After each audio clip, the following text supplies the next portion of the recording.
저는 지금부터 100일 안에 생애 첫 집을 가장 합리적인 방법으로 사보겠습니다. 돈이 많은 것도 아니고 부동산 전문가도 아닙니다. 그저 평범한 직장인인데 항상 집을 사려고 하면 누군가는 지금 절대 집을 사면 안 되는 시기라고 하고 또 누군가는 지금이 아니면 평생 집을 못 살 수도 있다고 말합니다. 그래서 저도 계속 전세를 전전하며 살아왔는데 그런데 얼마 전에 집주인에게 연락이 왔습니다. 집을 내놓을 예정인데 계속 살고 싶으면 이 집을 매수하든지 아니면 계약 만료일에 맞춰서 나가달라고 하더라고요. 리발 7월달에 나가야 되는데 전세로 더 뭐 있나? 전세 집 한다던데?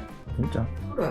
요즘은 매매 물건이 넘쳐나는데 괜찮은 전세집 구하기가 더 어려운 상황이라서 굉장히 당황했습니다. 집값이 오를지 내릴지도 모르겠고 금리가 어떻게 될지도 모르겠습니다. 하지만 한 가지 분명한 건 지금 저와 가족이 당장 살 집이 필요하다는 거. 그래서 저는 결심했습니다. 100일 안에 집을 사고 이사와 리모델링을 포함해서 가장 합리적인 방법으로 내 집 마련을 도전해 보기로. 집을 겁나 싸게 사는 거지. 누가 겁나 싸게 생각하나. 그리고 집 리모델링은 우리 손으로 다 하는 거지. 그건 할 수. 아 전부는 아니고. 목공하고 욕실은 이제 남의 돈을 좀 빌려야 되고. 여기 자기가 할 줄 알고 도배하고 시트지 내가 할 줄 아니까 내가 하면 되고 나머지 뭐 가구 바꾸는 거야 가구점 가가지고 바꾸면 되니까. 일이 점점 커진다. 사주.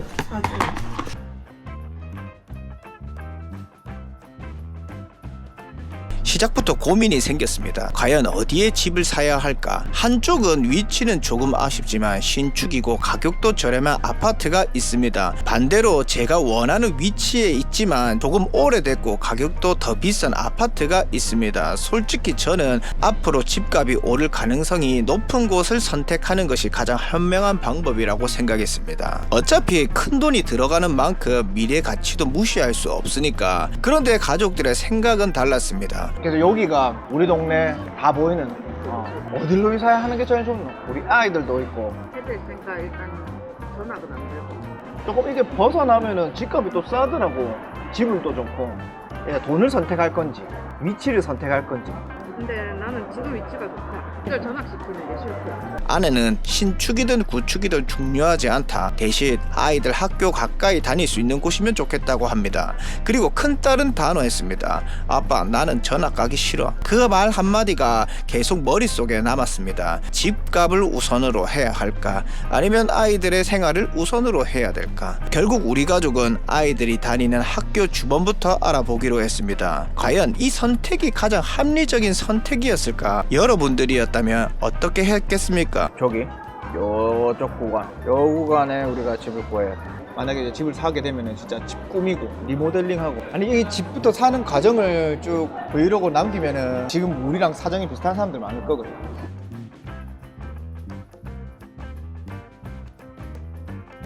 학교 주변 39평대 아파트로 범위를 좁혔습니다. 가격은 평균 3억 8천만 원대.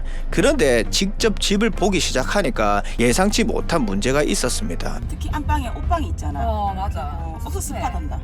배고도 너무 빠이고 베릴동도 빠이고 나 저 뒷동도 빠이더라고. 아 이렇게 돼 있구나. 아 이번 주에 완성된다 이거네. 맨 처음에 보러 왔을 때 엄청 컸단 말이야 이 집이. 그래서 저 집 갔을 때 작다고 느껴졌었거든. 아 이건 안 텄네. 아 이 안 트니까 엄청 좋네.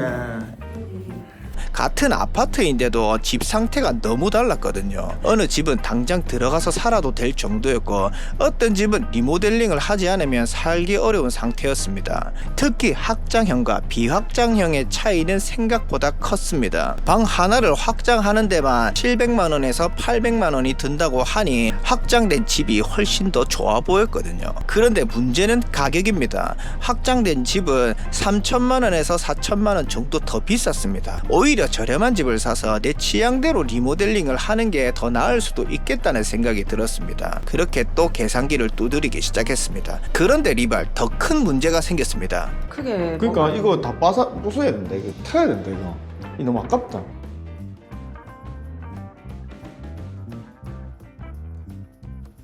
생애 첫집 할 때는 대출이 두 개가 있어. 하나는 디딤돌, 두 번째는 보금자리로.